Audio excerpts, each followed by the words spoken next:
Hey everyone, this is Brian from the Tennis IQ podcast. Josh and I hope that you are enjoying the content and discussions that we put out week after week. If you'd like to support the podcast and help us to continue to produce quality episodes, please visit our Patreon page at patreon.com/tennisiqpodcast/membership. Currently, we have 3 tiers of support: the fan level at $3 per month, the supporter level at $7 per month, and the champion level at $20 per month. Benefits of joining the Tennis IQ podcast community include episode transcripts, participation in book club discussions, and access to monthly masterclasses with me and Josh. For more on these benefits of support, head on over to our Patreon page at patreon.com/tennisiqpodcast/membership. Thank you so much. And now, on to the show.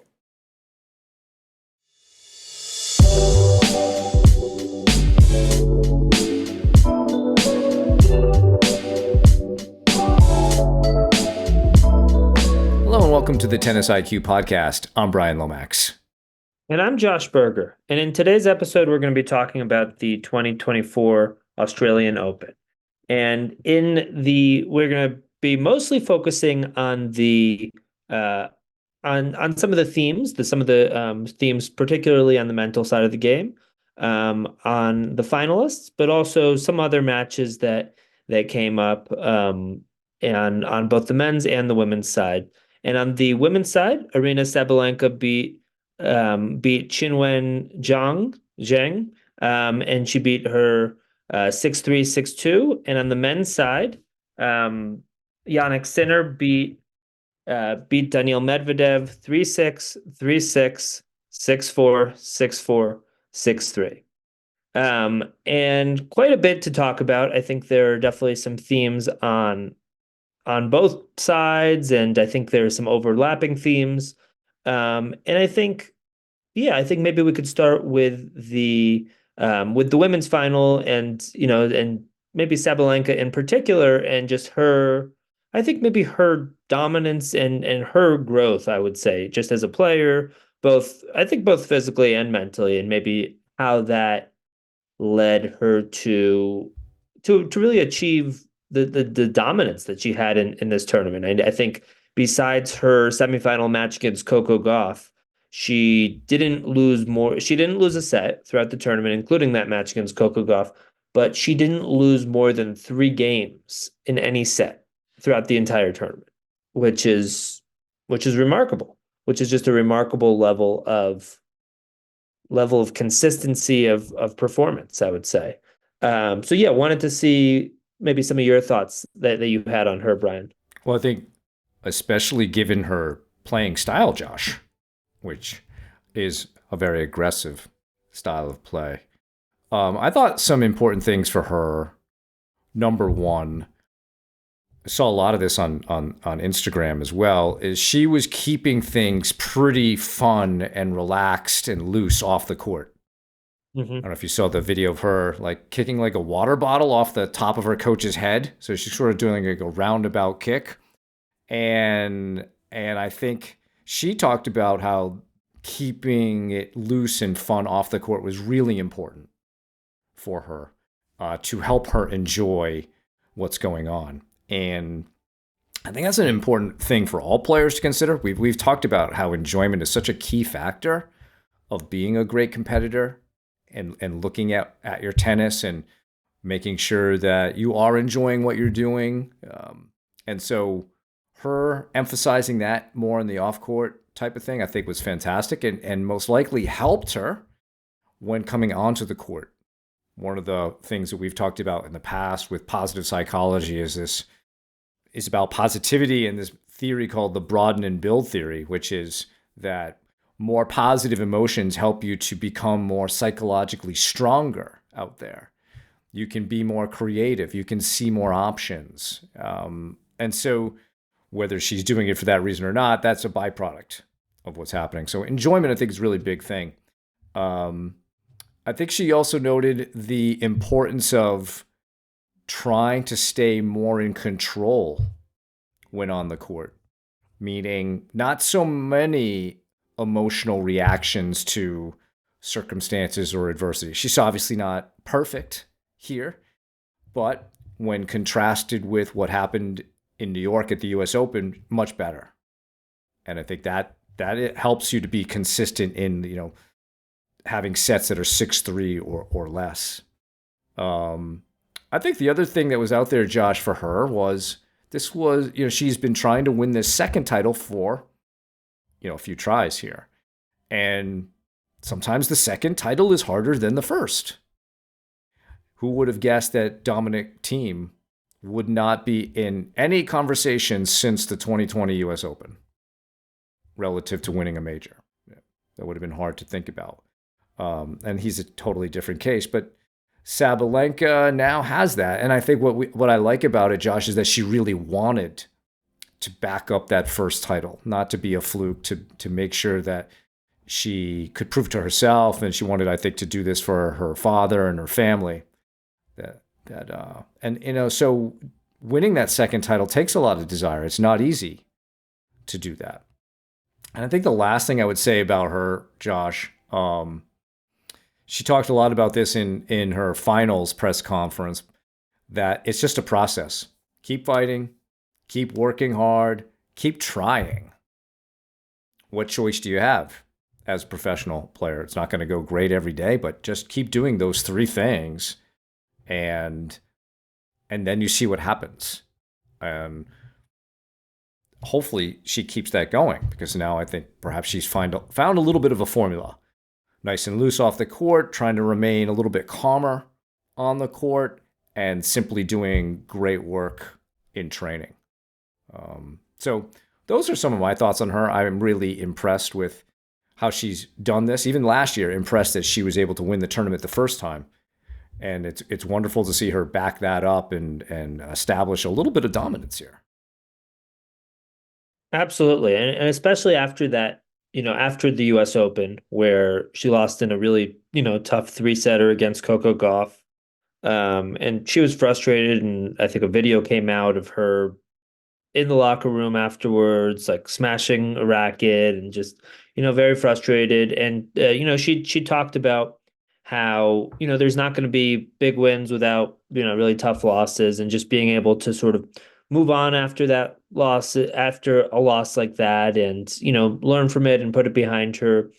And yeah, I would also agree that she has, seemed, I think, especially off court, a lot looser. I know the video that you're referring to, where she kicked the water bottle off of her coach's head. There's also another video that came out of her dancing with, I think, her and her coaching team, and just sort of some of the people around her. So she's really seemed to loosen up off court, I would say, especially, but also on court. She just seems to have a different demeanor, where I think, I think everybody has a different style, right? Where some people are always going to be more just relaxed out there, and other people are going to be more intense out there.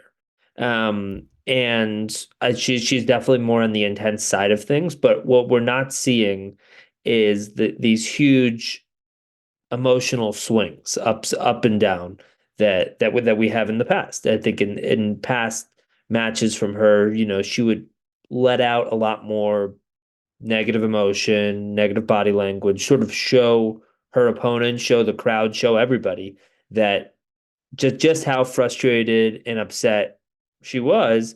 And I think that can, that can take a toll on the player, but that can also take a toll, that can also have an impact on the opponent, right? When your opponent sees you like that, that can certainly be a confidence boost. So I think she's made a lot of strides in those areas, and I think it's been a process for her. She's talked about that a lot in her press conferences, and I think she's at that point now where she's really put it all together. And I think it was also interesting that Iga Swiatek lost earlier in the tournament, so that may have been a confidence boost as well. That the only player seated above her, who's also beaten her a lot, has lost. That maybe in certain ways she saw that she had a real opportunity here, a real opportunity to win the tournament and defend her title. And also, I think she probably has some personal motivation to try to beat Coco after that tough U.S. Open final. So yeah, very impressive from her. I think she will definitely be one of the players to beat. I mean, I think on the women's side, they're sort of at the top of the game. A few, be between her and Iga and Rybakina, and we can certainly include Coco in that mix, as sort of all four of them have been recent major winners. Certainly there are some others that we can add to that mix in terms of Krejcikova and Jesse Pegula and different players. But I think, yeah, she's definitely going to be one of the top players to beat and to watch for this season. I think with her being confident, with her, mentally and emotionally being, I would say, at a more even keel level, she's gonna be really tough going forward. Yeah, I agree. And do we now have to add, Zhang Qinwen into some of the conversation? If you look at her trajectory over the last couple of years, pretty impressive what she's done. Very nice, kind of slow, good progress, good growth in her game, and maybe not the most challenging route to the final, but that's not her fault. You have to play who you have to play. Um, and so, yeah, it'd be nice to see what she can do after this, if she can turn getting to this final into something positive for the rest of her season. I think based on that growth, I hope that she can continue on that path. It doesn't feel like she's going to be a one time or a flash in the pan type of player. So I think for her, I like the progress that she's been showing these last couple of years. And with respect to the final, I think it had more to do with Sabalenka than anything. And I think Zhang Qinwen stated that it wasn't so much nerves, that it was more she didn't play well, but also Sabalenka was part of the reason she didn't play well. And so that's a tough final maybe to face for your first time, but I really like the growth that she showed in this tournament and getting to the final, and I hope that really continues. Totally, totally. And I think with Qinwen Zhang, I think, yeah, she's been slowly climbing in terms of her ranking, certainly as you mentioned. And yeah, had some really impressive wins. I was at the Australian Open, which was awesome, which was something that I had been wanting to do for a long time. And I was actually at her third round match, which was against Yafan Wang. And Jiang won the first set, 6-4, but it felt relatively comfortable. But then Wang came back, won the second set, and then they played a very competitive tiebreaker, and Jiang won 10-8. And I think and this is a third round match, right? And she was so close to losing at that point, right? And played such a competitive match, really put it all out there. And then after that, had some more comfortable matches. After that, won her fourth round match 6-0, 6-3. Quarterfinal again was three sets, but then beat Yastrzemska 6-4, 6-4 in the semifinal, and just really showed, from what I saw, really was very willing to go for her shot. Seemed to play pretty aggressively. She served pretty big. Then, when she's facing against Sabalenka, it almost felt like, at least with the level that Sabalenka brought, just that she was at almost a different level that day. And it was tough. And Sabalenka was all over her sort of from the start and just put a ton of pressure on her. And it was tough. And also, I think, we can't discount it being somebody's first final. I think your first major final for anybody is going to be there's going to be some additional challenges there. But I think all in all, she seemed to handle the moment, the moment throughout the tournament, but also the final, even though she didn't play her best. Seemed to handle things well. I know she's now top 10, which is obviously a really key milestone. So yeah, I think going forward, she'll definitely be a player to watch. She's definitely, she's still quite young. I think she's 22. Yeah, no, 21 actually. She's still only 21, so certainly has her career in front of her. And yeah, it'll be very interesting to see what she can continue to do. Can she use a moment like this as sort of a springboard, as a springboard for the rest of the season and going forward? I think we often will see a big milestone like this, like a first major final, as sort of that springboard that launches a player to sort of the consistency of results that maybe we've seen with a Sabalenka these last couple of years and Iga these last few years, where sometimes it takes that first, that first result where you've gotten to the top of the game, where then that leads to a certain level of confidence and self-belief moving forward. But yeah, great tournament from her, and she definitely deserves a lot of credit. Agreed. And I think also on the women's side, we saw several teenagers, several young players make some inroads here. And so it feels like the depth and the future of the women's tour is really in good hands, at least from my perspective. I like that we've got a lot of different people making some inroads in these tournaments and causing problems for some of the top players. Swiatek losing to a teenager, Mira Andreeva coming back and playing some really great matches at 16.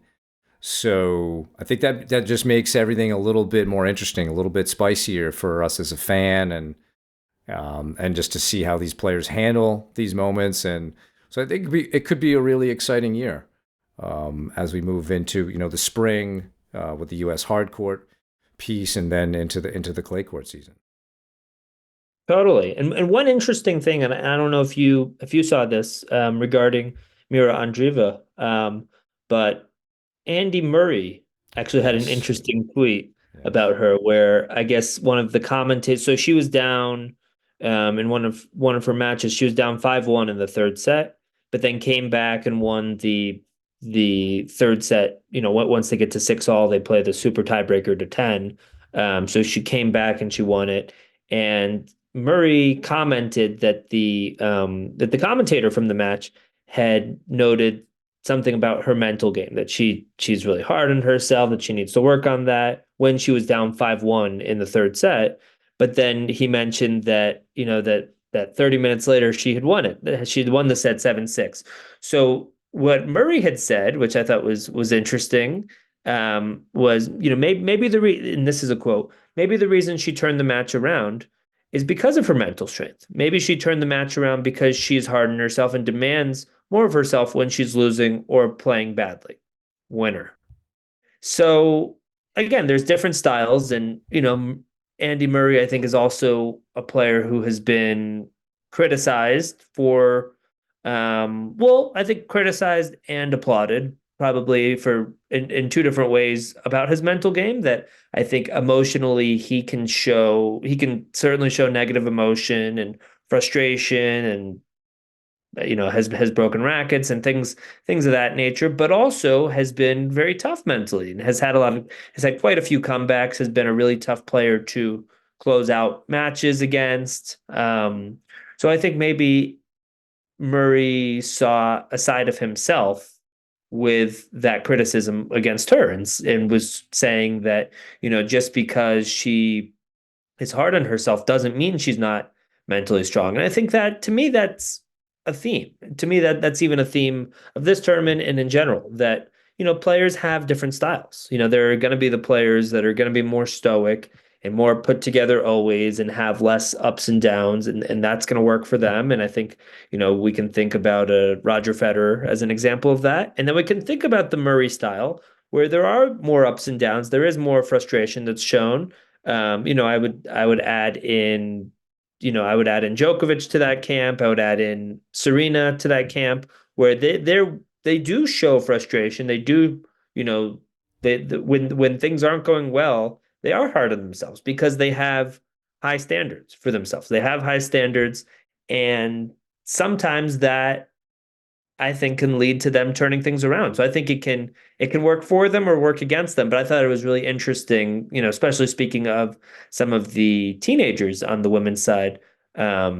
that that Andrieva in particular, that Murray made this comment about her, and I know Andrieva said that she was going to frame that tweet, that she was going to frame that tweet on her wall. But no, I thought that was interesting. Did you have any thoughts of that particular situation? Yeah, I mean, I think as we were saying before we began recording, that this is a tricky topic. Yes, everybody's different, but you could still look at all those players that you mentioned.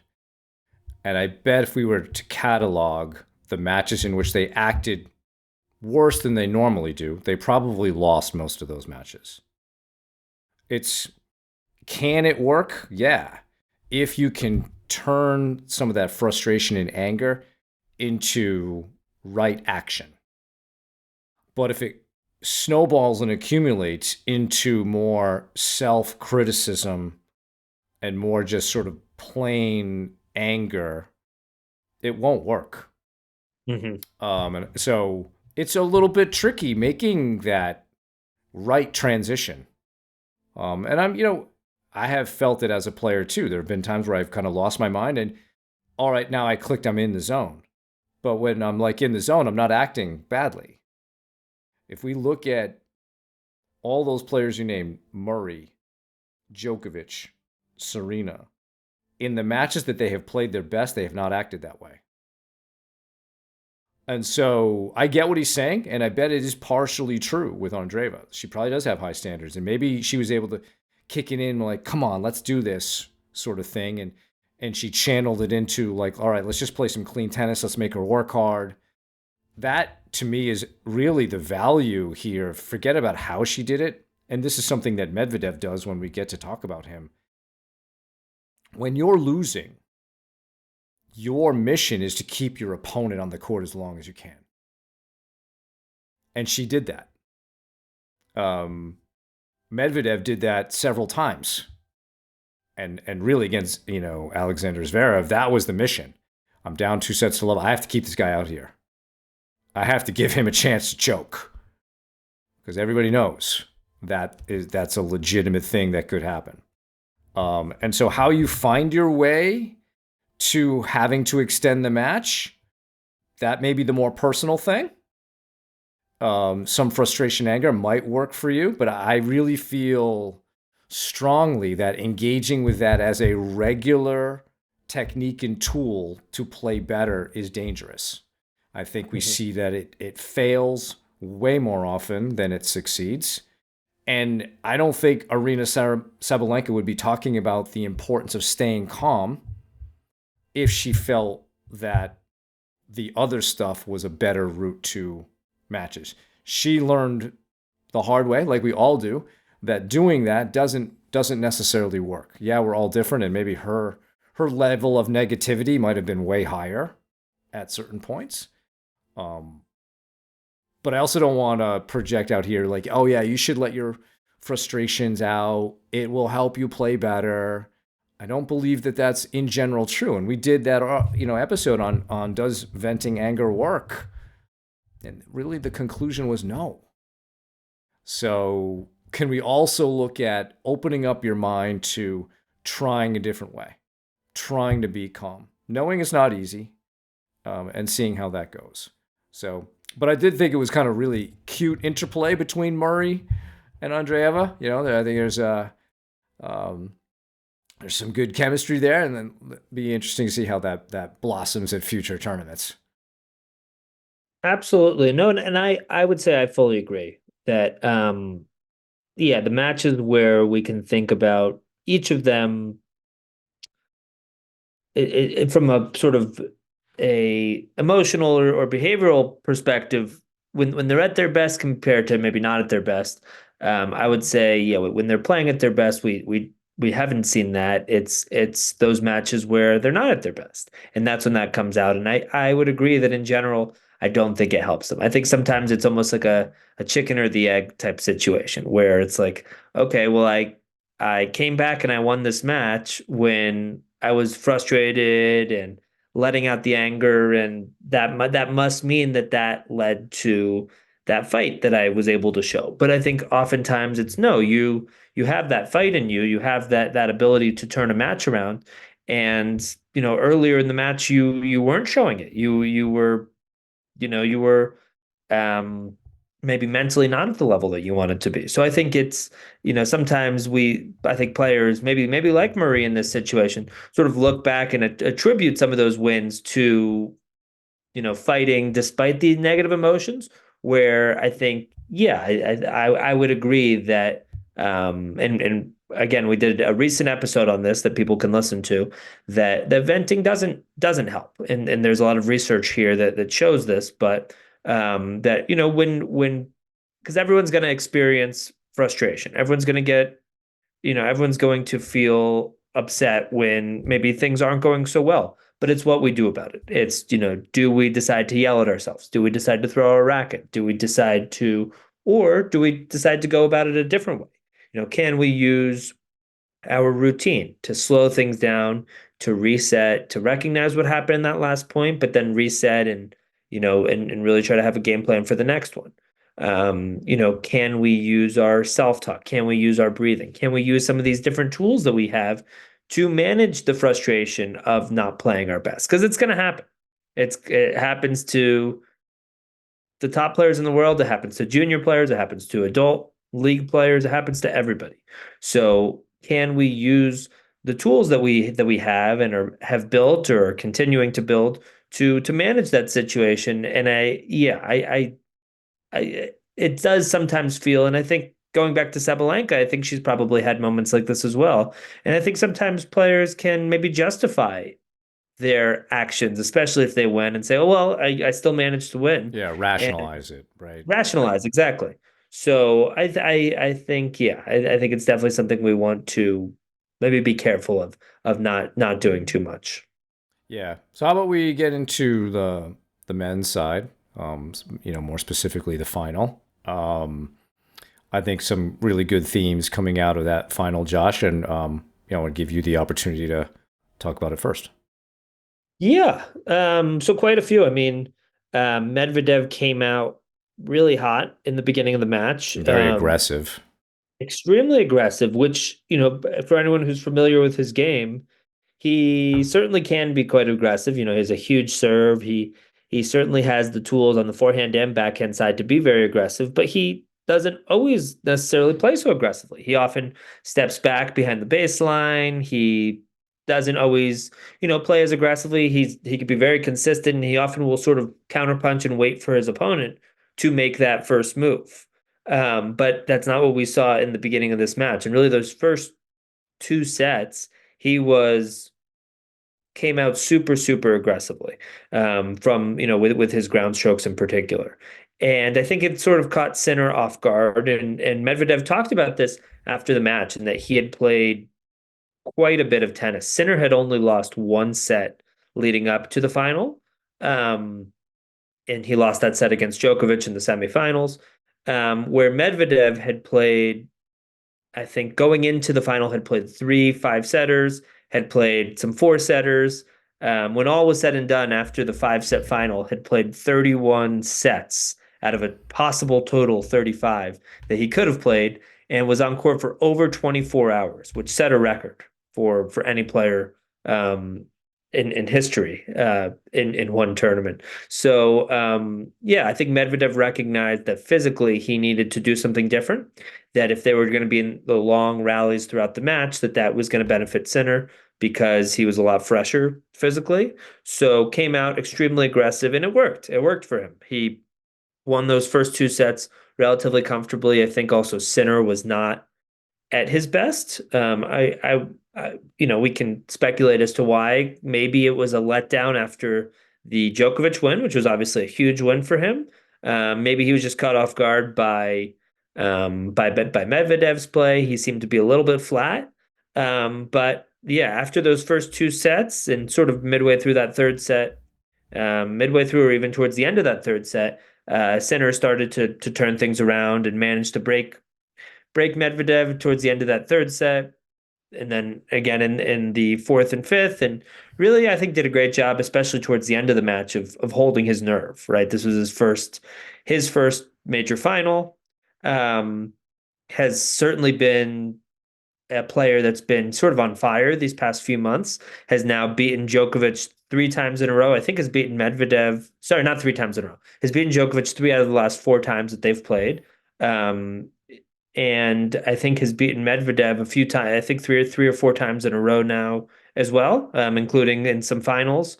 And has really been, you know, has really been playing his best tennis. So I think there's a lot of themes with Sinner and Medvedev. I think one theme in particular that came up a lot in Medvedev's press conferences, especially in his last couple of matches, um, was this idea of wanting to be proud of himself. And he talked about in Medvedev's semifinal match against Zverev, where he came back from being down 2 sets to love. He also came back from a match point against him that, whatever happened in the match, he told himself, whatever happened here, whatever happens, I want to leave the court feeling proud of myself, right? I want to be able to be proud of how of my effort, of how I tried out there, of everything.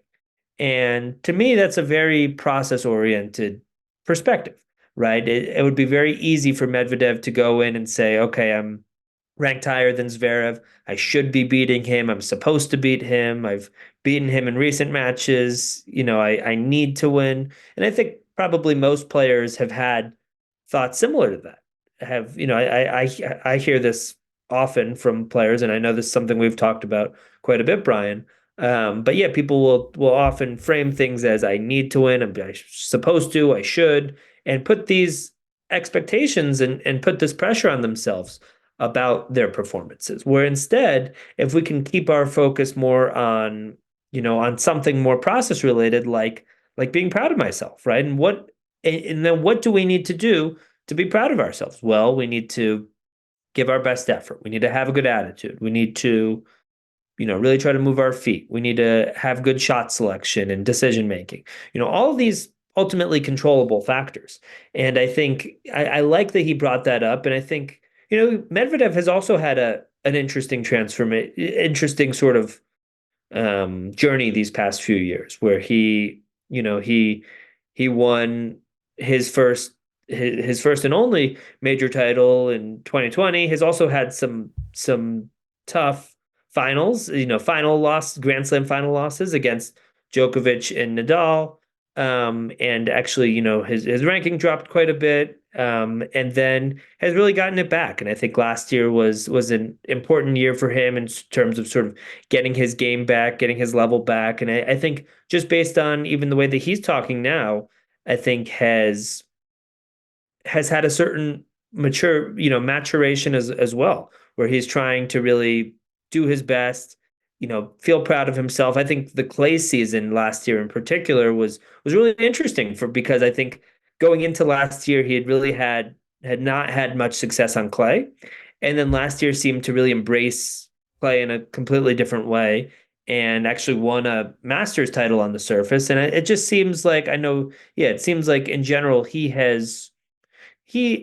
is maybe seeing things in a different way and seems to have really matured and seems to, I know he ultimately lost the final, and I think maybe in certain ways ran out of steam. And some of the stats showed that just in terms of his average miles per hour on the forehand and backhand side in the first and second set, and sort of comparing that to the later sets. And I think he's tried to stay really aggressive, but physically maybe hit a wall in a certain way. But I think for Medvedev, and we can certainly talk about Sinner, because there's a lot to say there. But I think for Medvedev, really impressive just how he sort of fought throughout this whole tournament, had to win, multiple 5-setters, and just sort of the maturity level that he's gotten to. Yeah, I agree. And I think he noted that in his finals press conference, that he's not the same guy he was a couple years ago, who lost to Nadal and was very disappointed and, maybe went to a bit of a dark place after that, I think he's much more optimistic and positive about where he is. I think he's an extremely likable player. I think he's really personable. His interviews are great. I think he's very human about what's going on. He's a tough guy to finish. When we talk about extending matches, he has the perfect game for that. And there were, he came back from 2 sets to love twice. He had Rusevori had him down. two sets. Zverev had him down 2 sets, and the guy is difficult to finish off. And so again, the value of keeping your opponent on the court. Yeah, I think in that fifth set, probably a little bit too tired. I think, the miles per hour thing is interesting because I think like in all matches, it's about two players. To me, Sinner started to play better at the end of the second when he was down 5-1. So he held an important hold. He broke. He held again. He actually had break point to get the match back on serve. You couldn't do it. But to me, that was the moment where the mile per hour thing started to change. I think part of the mile per hour thing was that perhaps Sinner was a little tight in his first final. Similar to when he played Djokovic in the ATP Tour final. I thought actually Sinner played quite poorly in that match. Of course, it's difficult to beat Novak twice in the span of a few days. And that may have weighed on him. It was also in Italy. And so that match wasn't all about Djokovic playing great. A lot of that match was about, Sinner a little bit off. And I think he started this final off. But the beauty is you have 3 out of 5 sets. Because if we didn't, the match would have been done. It would have been a straight set win for Medvedev. So in 3 out of 5, you have an opportunity to work your way back into it. But I like how Medvedev really had an aggressive game plan to begin that, and he noted part of that was based on how he felt. He needed to do something a little bit different. Darren Cahill noted they fully expected Medvedev to be aggressive coming out. So there were no secrets there. But I really like how Daniil is talking, Josh. You're mentioning the maturity piece. I think he's got a strong support system, something we've mentioned a lot. That's important for the mental health of these players. And I think he continues to learn. He continues to follow the process. And if he can continue to mature as we've seen him these last couple of years, I mean, he's 27, but given that a lot of players are finding a good level in their 30s, there's no reason to think that he can't get better at this. So I really like what Medvedev did in this tournament. Obviously, if he could go back, and it would be great not to go down 2 sets in 2 matches and have to expend that energy. A lot of times winning a tournament is path of least resistance. I think going into the final, Medvedev maybe was on the court like 20 hours, a little bit more. And Sinner was like 14. It's a big difference. And in the end, Medvedev noted that in the 5th set, Sinner was the only guy he faced in a 5-set match who didn't seem to be tiring. The other guys were. I mean, yeah, I beat Ruusuvuori 6-0 in the 5th, and he noted that Zverev was getting tired. So I would love to see Medvedev keep it up, keep doing what he's doing, and because he causes so many problems the way he plays, and it's just so fun to watch. It's true. It's true. No, I think he has so many tools, right? He has obviously one of the biggest serves. He offensively and defensively has just so many weapons, from the baseline. His volleys are unorthodox as other parts of his game are, including his forehand, but can be quite effective. I can think about certain certain points where he got up there. I actually thinking back to a point against Hurkacz in the quarterfinals where it was sort of a volley to volley exchange, and Medvedev had some unorthodox, sort of like long drawn out volleys that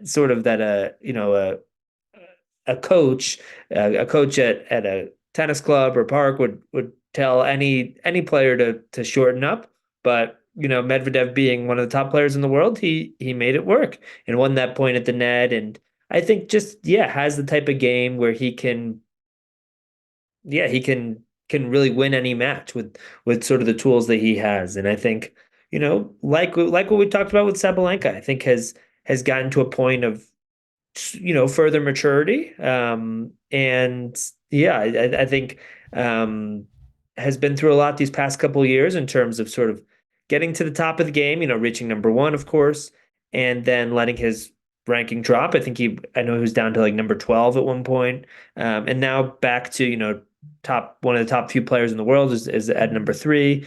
And yeah, I think is the type of player. And I think we're also seeing a little bit less in terms of the antics from him. I mean, we can think back to maybe, situations where he was at, the US Open and sort of picking fights with the crowd. And, certainly by the end of it, he had, a good amount of the crowd on his side, but seemed to be a lot of his focus was on sort of some of these antics and those sorts of things. And now it seems to be more about his game and trying to be proud of himself, which I think is a great a great message for everybody really, in terms of how can we try to go about things and play, whether we win or lose, whether we play our best or we don't play our best, so that we're ultimately proud of ourselves, so that we feel like we've done everything that we can do, everything within our control, that we feel like we've left it all on the table, and that ultimately we can be proud of ourselves. So I think that's a definitely an important message.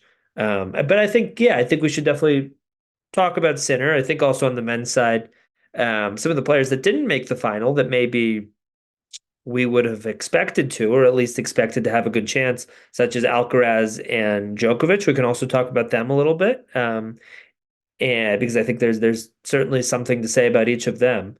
But yeah, I think when it comes to Sinner, he is certainly a player that people have had their eye on for a while in terms of being a major winner. I think, there in Italy there hadn't been a major winner for many years, on the men's side.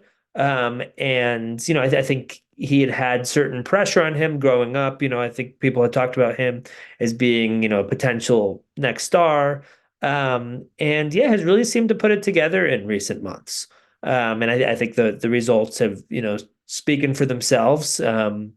Also had, we talked about he beat Djokovic twice towards the end of 2023. He also won, him and Italy won the Davis Cup, which I know have for other players has been sort of a nice milestone that's actually sort of been a springboard as well. I know for Djokovic, I think Serbia won the 2010 the 2010 Davis Cup, and then Djokovic had 2011, which was one of his best years ever, which was yeah, I think he'd won the 2008 Australian Open, but then in 2011 he went on this extremely long winning streak, I think up until maybe the clay season. And I think sometimes it's a win like that where you're not just representing yourself, you're representing something a little bit bigger, like your country. And yeah, Sinner being able to sort of lead the way and win that, where he beat Djokovic both in singles and doubles in that Davis Cup final. It was actually a semifinal before they beat Australia, but beat Djokovic, again, right? He had beaten him in the ATP tour finals, and then beat him again in singles and then doubles, in a relatively short amount of time. I think that can also be a big confidence boost. And I think, yeah, being able to go through the tournament the way that he did, without dropping a set until the semifinals, then beating Djokovic in that semifinal match, really playing great tennis, and then in the final definitely came out slow. I think Medvedev caught him off guard, but just the fact that he was able to slowly but surely turn that match around was really impressive. And it seems like his perspective on pressure is really very positive. He mentioned looking at pressure as a positive thing. He used the Billie Jean King quote of pressure as a privilege, because it's a privilege to be there. It's a privilege to be in pressure situations. It's a sign of how good a player you are. And he's certainly on the men's side, the most in-form player over the last several months. So not really a surprise that he would make the final. Maybe, well, certainly at least get to the semis and play Djokovic.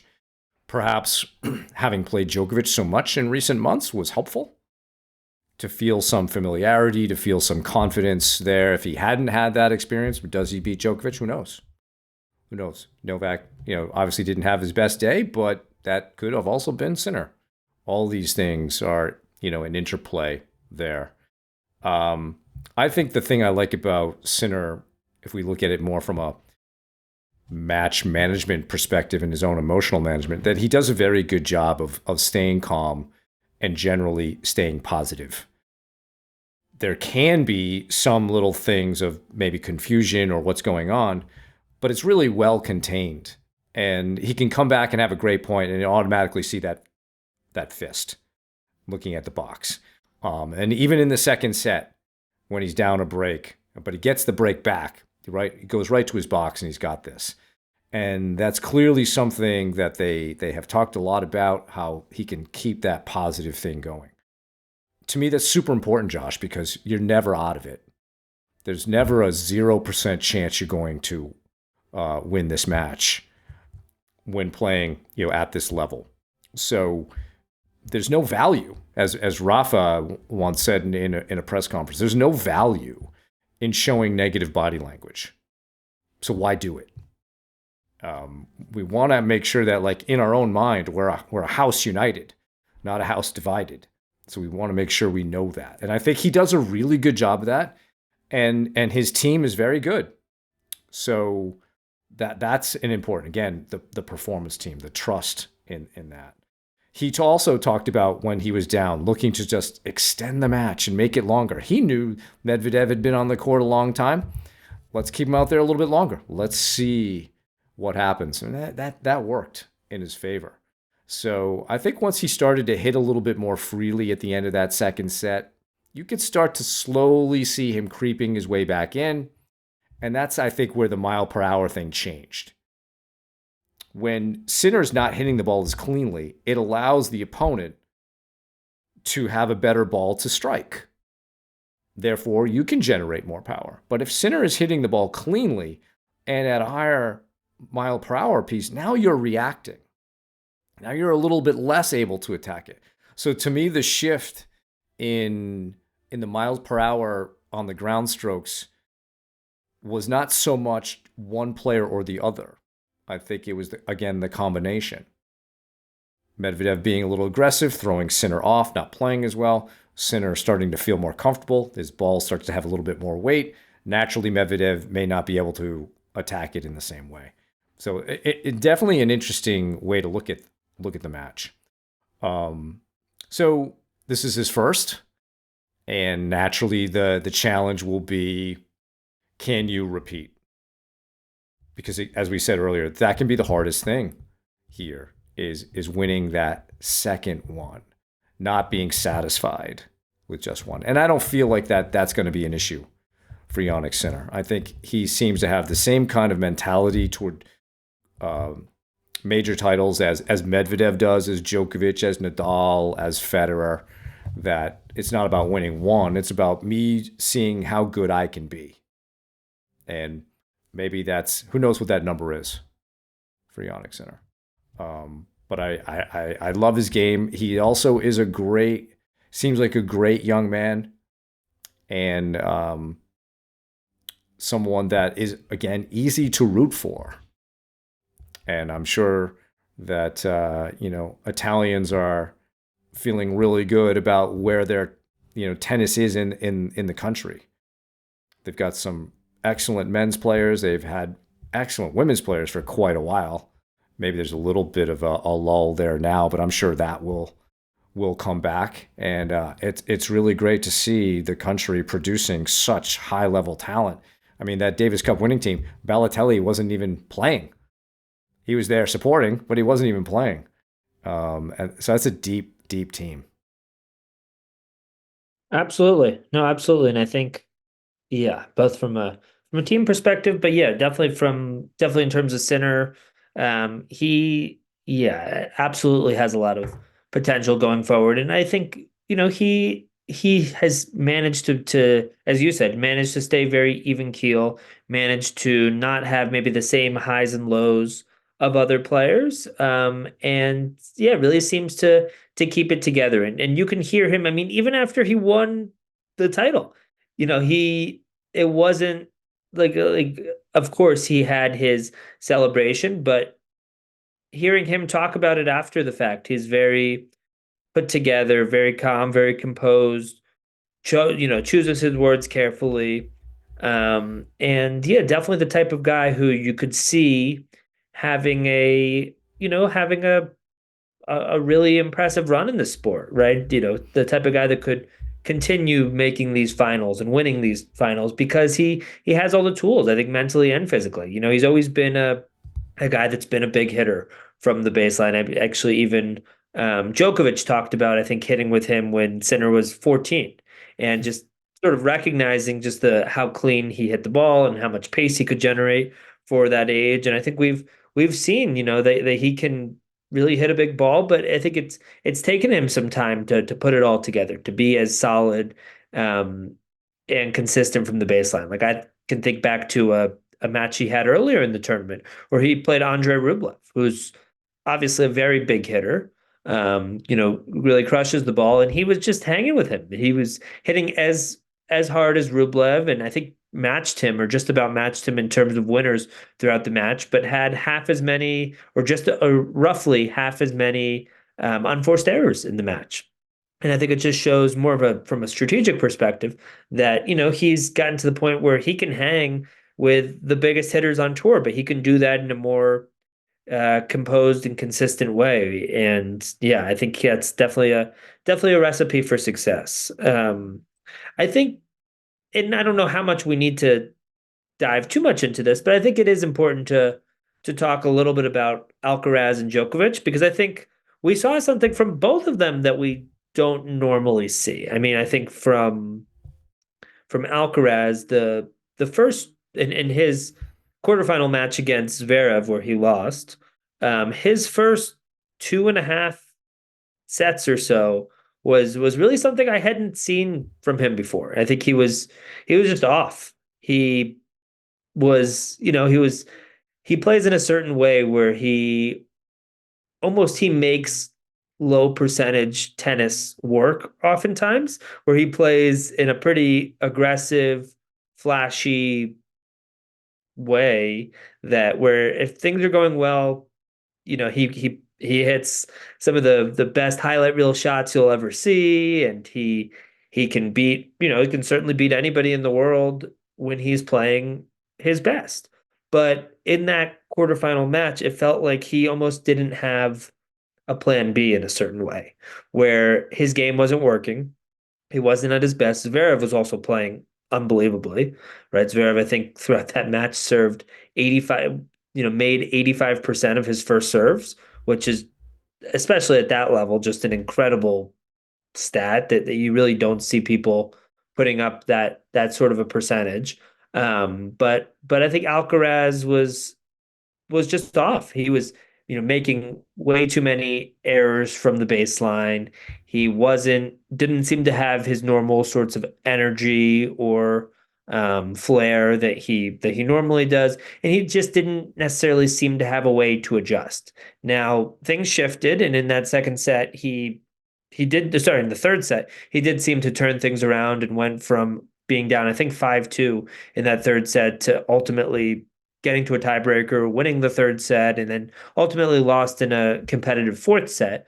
But yeah, he dug himself into quite a hole those first 2.5 sets, and just didn't necessarily seem to have a way to respond or adjust or turn things around. I mean, he did manage to mount some sort of a comeback he didn't end up winning the match, but the amount of times that anybody's going to win when they go down 2 sets and 5-2 is going to be, yeah, your odds are obviously slim at that point.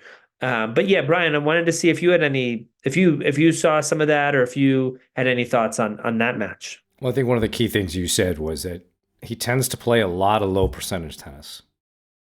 And so the decision making is not as disciplined as it could be. And now that he's been playing on the tour for the last couple of years, everybody knows what he's going to do a lot of the times. So it becomes harder to get away with some of these low percentage shots because people are reading it more. I think that's why he misses more drop shots than he did, say, a year and a half, 2 years ago, because now guys are creeping in as soon as they see his racket go high. And so then now he feels more forced. Like, I got to make it even more perfect and more perfect. He makes more errors now on his drop shots than he used to. And that was a problem in that match against Zverev. You could really break that match down into a few different poor choices that he made that lost him that match. And I think until he cleans that up, because if he had the discipline of a Djokovic, he would be practically unbeatable. Because physically, he's probably the strongest and the fastest player out there. He's really good off of both sides. He can do almost anything. And maybe that's the curse, is that he can do almost anything. But can he rein it in to a style of play that he enjoys, of course, but is also better choices? Because right now he's beating himself. More so, I think, than other players are beating him. I have other players beat him for sure. But, this Zverev's match was winnable. Granted, Alexander Zverev is a very difficult opponent. When he's on, he can beat anybody. And I don't think when you see him on your side of the draw that you're particularly happy about that. Given the serve, given what he can do off the ground, he can play some serious high-level tennis. And so he is difficult to play, and I don't want to minimize that. But I think the issue with Alcaraz, and this has been the issue for the last year or so or more, is that he is trying to play too flashy of a game, and he needs to figure out how he can be more disciplined. And I think if he makes better choices and better decisions, he makes himself automatically harder to beat, and he's not beating himself. Totally. And I think what's important with somebody like that is, he has the tools. He has the gifts, but it's just he needs to best figure out how and when to use them. Right? Sometimes it feels like he relies too much on that flash and that pizzazz. And again, he often makes it work. And there's a reason why he's, at age 20, why he's been number one and why he's won two Grand Slams already.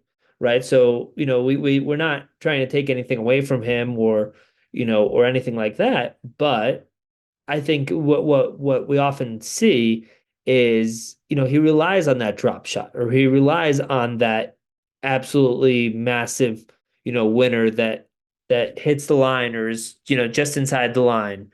Or, certain shots that maybe, in hindsight, maybe he shouldn't have gone for. That sometimes he can make them when everything's firing, when everything's going well, but that they're not always going to work for him.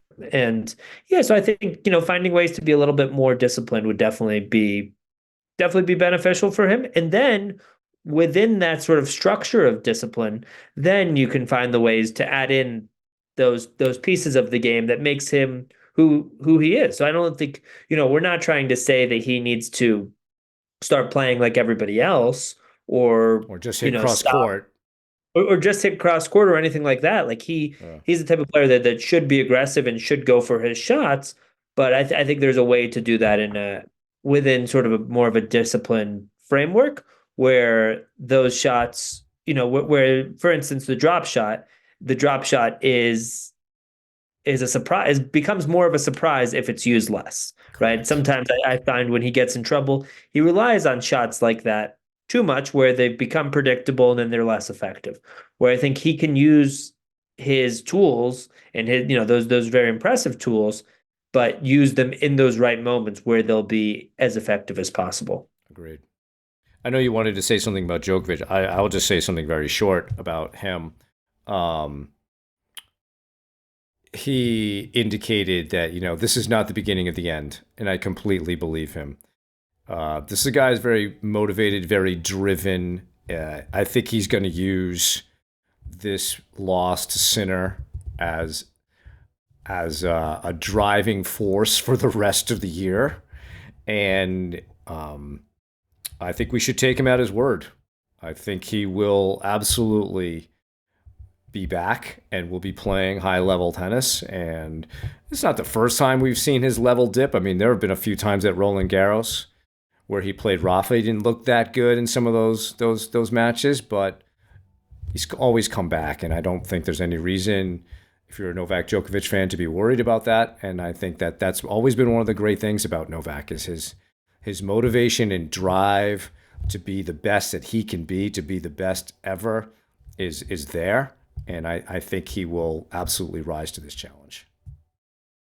I would agree. And I actually think back to the Wimbledon final, where after the Wimbledon final, I think a lot of people were saying, okay, this is that turning point, and Alcaraz is going to now overtake Djokovic. And really what we saw for the second half of last year was quite the opposite, where Djokovic, won the US Open, he won the year-end championship, the year-end finals, and yeah, and was the dominant player of of the second half of the year. So he really took that loss in stride, seemed to learn from it, and yeah, brought out a great level of tennis after that. So I definitely don't think it's the beginning of the end either. I mean, again, he's 36, but I think physically, he seems to sort of defy that age quite a bit. I know he does. He takes his body and his his fitness and all of that extremely seriously, both in terms of his diet and in terms of he does a lot of mental training. He does a lot of on the physical side in terms of yoga and different types of things. And I know he's talked about looking up to people like Tom Brady, and others who have played. I know he talked about Brady in particular, who played into their 40s and played at a high level up to that point. And I know that seems to be something that inspires him and motivates him to continue to play, at a really high level for as long as he can. And yeah, I think in that semifinal match, he came out rather flat in those first couple sets. He wasn't at his best. He um yeah, came out more on the flat side. I think in the third set, it was impressive that he managed to win it. I think Sinner also got a little tight in that third set, as sort of the finish line was in sight, so to speak. But yeah, didn't have it that day. And that's going to happen to everybody. I think and I was talking, I was thinking about this earlier, but all four of the on the men's side, the top top four ranked players, Djokovic, Alcaraz, Medvedev, and Sinner, all had a match where they went down 2-0, right? Alcaraz, it was that quarterfinal match to Zverev. Djokovic, it was this semifinal match that we're talking about. Medvedev, it was actually two of his matches, against Rusevori and against Zverev, and then Sinner was in the final. But all of those players had matches where they went down 2-0, and I think that I think that that's an important point too. That everybody has off days. Everybody's human, including somebody like Djokovic, who's, maybe, especially in recent years, really over the last, I don't know, 12, 13 years, has sort of been maybe more superhuman than most, and has done things and achieved things that, people didn't necessarily think were possible. But everybody's human. Everyone has days like that. And I think for, for people that are listening, junior players, club players, college players, regardless, I think it's very easy to build up certain players in our head. And I think we can all think about players that we face and we think, oh, this person is unbeatable, or I can't beat this person, or they're so much better. And just recognizing they're human too. They have great days and not so great days. They'll have bad days. They have highs and lows and emotional ups and downs. And if that happens to Djokovic, that will happen to that will happen to people that you face. So I think there's a lot of takeaways there. I definitely don't think that it's the beginning of the end for him. I can definitely see him, continuing to be at the top of the game and to win majors But yeah, wasn't his day, and he fought, and it honestly wasn't his best tournament. I think throughout the tournament he had to fight a lot more in some of the earlier round matches than he's used to, certainly.